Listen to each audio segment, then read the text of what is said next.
जय माता दी मित्रों, हमारे YouTube चैनल में आपका हार्दिक स्वागत है। आज मैं आपको माता सरस्वती की साधना बताऊंगा, माता सरस्वती का मंत्र बताऊंगा।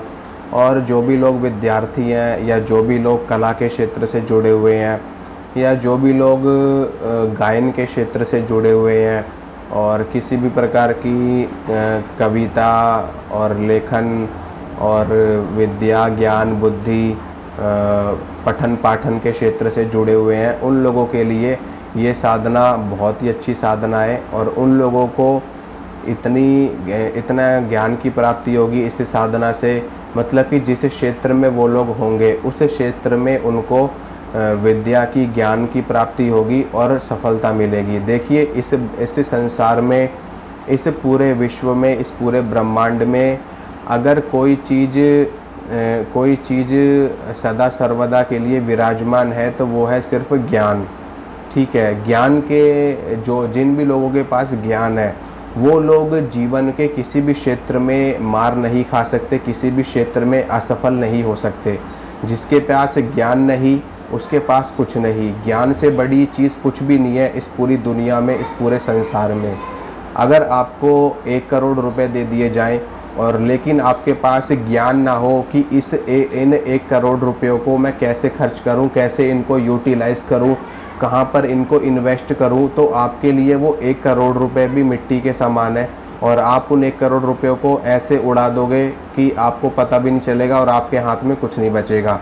लेकिन अगर आपके पास ज्ञान है, अगर आपके पास ज्ञान है और आपको सिर्फ 1 लाख रुपए दे दिए जाएं कि आपको इस 1 लाख रुपए को अपने ज्ञान की सहायता से, अपने ज्ञान की मदद से इसको 10 लाख बनाने हैं या 1 करोड़ रुपए बनाने हैं तो आप बिल्कुल बना सकते हो। इसीलिए ज्ञान से ऊपर कुछ भी नहीं है, सब कुछ ज्ञान है। ईश्वर की प्राप्ति भी ज्ञान से होती है, बुद्धि से होती, विवेक से होती है। और अगर आप विद्यार्थी हो तो अगर आपके पास ज्ञान नहीं होगी, अच्छी बुद्धि नहीं होगी, अच्छा विवेक नहीं होगा तो आप परीक्षा में सफलता नहीं प्राप्त कर पाओगे। आप जो भी पढ़ोगे वो आपको याद नहीं रहेगा। आप जो भी लिखोगे आपको समझ में नहीं आएगा कि मैं क्या लिख रहा हूँ, क्या सही है क्या गलत है। जो लोग गायन के क्षेत्र में हैं वो लोग अपने गायन को, अपनी सिंगिंग को अगर अच्छा करना चाहते हैं तो उनके लिए माता सरस्वती की साधना सबसे ज़्यादा बेस्ट रहेगी। क्योंकि माता सरस्वती विद्या बुद्धि के साथ में वाणी की देवी भी हैं। ठीक है, वाणी की देवी हैं। माता सरस्वती के मंत्र का जप करने से, इनकी साधना करने से, इनकी पूजा करने से आपकी वाणी में एक प्रभाव आता है, आपकी वाणी में एक सम्मोहन आता है, आपकी वाणी में एक अट्रैक्शन आता है, एक आकर्षण आता है। माता सरस्वती का तांत्रिक स्वरूप है माता मातंगी। ठीक है, 10 महाविद्याओं में से एक महाविद्या है माता मातंगी। माता सरस्वती का तांत्रिक स्वरूप है और माता सरस्वती सात्विक स्वरूप है। महासरस्वती, महालक्ष्मी और महाकाली, ये तीनों माँ दुर्गा का ही स्वरूप है। माँ आदि शक्ति जगत जननी माँ दुर्गा के 3 स्वरूप हैं।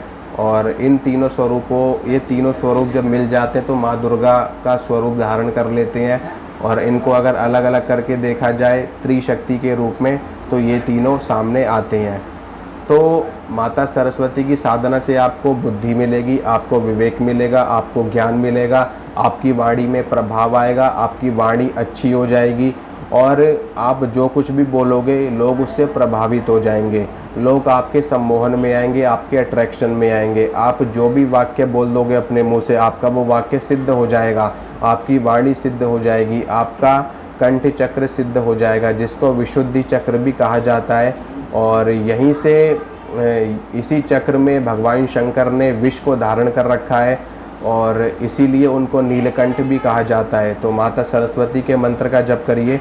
माता सरस्वती का मंत्र मैं आपको बताता हूँ और इस मंत्र का जप आप कैसे कर सकते हो वो भी मैं आपको बताऊँगा। माता सरस्वती के 2 मंत्र बहुत ही अच्छे माने जाते हैं जप के लिए। पहला है ओम श्री सरस्वत्याय नमः, ओम श्री सरस्वत्याय नमः, ओम श्री सरस्वत्याय नमः। दूसरा मंत्र है ओम ऐंग सरस्वत्याय नमः या फिर ओम ऐं सरस्वत्याय नमः। ये दोनों मंत्र हैं। इन दोनों मंत्रों का आप नियमित रूप से 11 माला का जाप कीजिए। 11 माला का जाप करिए और कम से कम 1.25 लाख जाप आप इस मंत्र का ज़रूर करिए। एक बार आप इस मंत्र का 1.25 लाख जाप कर लीजिए, उसके बाद में बस खाली इस मंत्र का 108 बार पाठ आप करते रहिए और फिर देखिए कैसे आपके जीवन में ज्ञान ही ज्ञान आता है। ज्ञान का भंडार आपके जीवन में आ जाएगा, आपका कंठ खुल जाएगा, आपकी बुद्धि खुल जाएगी, आपकी बुद्धि में प्रखरता आ जाएगी, आपका माइंड एकदम शार्प हो जाएगा। जो पढ़ोगे वो याद रहेगा, जो लिख दोगे वो सिद्ध हो जाएगा, जो कह दोगे वो सिद्ध हो जाएगा। तो ये है इस मंत्र का जप कैसे करना है। कोई परहेज नहीं है, कोई कुछ नहीं है, ठीक है। बस अगर हो सके तो नॉन वेजिटेरियन चीज़ों को मत खाना पीना आप लोग, क्योंकि सनातन धर्म में नॉन वेजिटेरियन चीज़ों को खाने के बारे में कहा गया है कि इन चीज़ों को जो कोई भी व्यक्ति सेवन करते उनके अंदर तामसिकता आती है और उनके अंदर एक तामस की प्रवृत्ति जागृत होने लगती है। और वैसे भी अगर आप साधक हो और अगर आप सात्विक रह करके अपने जीवन को जियोगे तो बहुत ही अच्छा और बहुत ही उत्तम जीवन आप जी पाओगे। नहीं तो आपका जीवन कुछ समय के लिए भले ही अच्छा हो जाए, लेकिन उसके बाद में आपको लास्ट में बहुत ही ज़्यादा दुख झेलने पड़ सकते हैं। तो इस मंत्र का जप बिल्कुल सिंपल है। आप स्नान करिए, स्नान करने के बाद साफ़ सुथरे धुले हुए वस्त्र धारण करिए। उसके बाद में आप अपने पूजा घर में, अपने मंदिर में जा कर के एक धूप बत्ती जलाइए। धूप बत्ती जलाने के बाद में अगर आप दीपक जला सकते हो देसी घी का तो बहुत अच्छी बात है, नहीं तो कोई बात नहीं, खाली आप धूप बत्ती जलाइए। और उसके बाद में रुद्राक्ष की माला लेकर के या फिर तुलसी की माला लेकर के, चंदन की माला लेकर के, स्फटिक की माला लेकर के, या जो भी माला आपके पास अवेलेबल हो उस माला को लेकर के इस मंत्र की 11 माला का जप करिए। और जिस दिन आपके 1.25 लाख मंत्र जाप पूरे हो जाएं, उस दिन के बाद से आप इस मंत्र का 108 बार पाठ करते रहिए। इतना ही आपके लिए पर्याप्त है। 1.25 लाख जाप से पहले ही इस मंत्र का प्रभाव आपको देखने को मिल जाएगा, ठीक है। और इसमें कोई अलग से कोई परहेज नहीं है, कोई विशेष नियम नहीं है। नियम खाली अनुष्ठान में होते हैं। जब हम कोई अनुष्ठान करते हैं तो उसमें नियमों का पालन हमें करना पड़ता है, जैसे कि ब्रह्मचर्य का पालन, ज़मीन पे सोना और एक समय भोजन। तो इसमें आपको कोई नियम पालन करने की आवश्यकता नहीं है। बस खाली आप अंडा, मीट, शराब ये सारी चीज़ें नहीं खाओगे। बाकी ब्रह्मचर्य का पालन करने की भी आवश्यकता नहीं है, ज़मीन पे सोने की भी आवश्यकता नहीं है और किसी भी तरह का कोई परहेज करने की आवश्यकता नहीं है। बस खाली मंत्र का जप करना है आपको नियमित रूप से 11 माला। और ये आपको कंटिन्यू करना है। ऐसा नहीं है कि आप 2, 4, 10 दिन करो उसके बाद छोड़ दो। अगर आप ऐसा करोगे तो आपको रिज़ल्ट नहीं मिलेगा इस मंत्र का। रिज़ल्ट अगर आप चाहते हो और वास्तव में चाहते हो तो नियमित रूप से इस मंत्र का जप 11 माला आप करते रहो।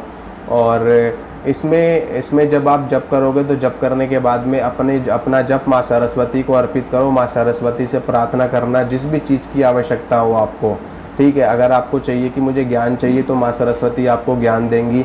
अगर आप ये चाहते हो कि आपको अपनी वाणी में प्रभाव लेकर के आना है तो आप माता सरस्वती से कहोगे तो माता सरस्वती आपकी वाणी में प्रभाव डालेंगी। और जो भी आपको चाहिए वो आप माता सरस्वती से मांग सकते हो। वो आपको हर चीज़ प्रदान करने में पूर्ण रूपेण सक्षम है, क्योंकि वो त्रिशक्ति है, महाशक्ति है, महाविद्या है अपने आप में, ठीक है। और कोई परहेज नहीं करना है, किसी भी माला से जप कर सकते हो। और इसके साथ में अपनी वाणी को विराम दूंगा। अगर आपको ये जानकारी अच्छी लगी तो आप वीडियो को लाइक करना, शेयर करना और चैनल को ज़रूर सब्सक्राइब कर लेना। साथ में बेल आइकन भी दबा लेना, ऑल पे कर लेना नोटिफिकेशन, ताकि जो भी वीडियो डाली जाए वो आपको तुरंत मिल सके। मिलूँगा आपसे अगली वीडियो में। जय माता दी।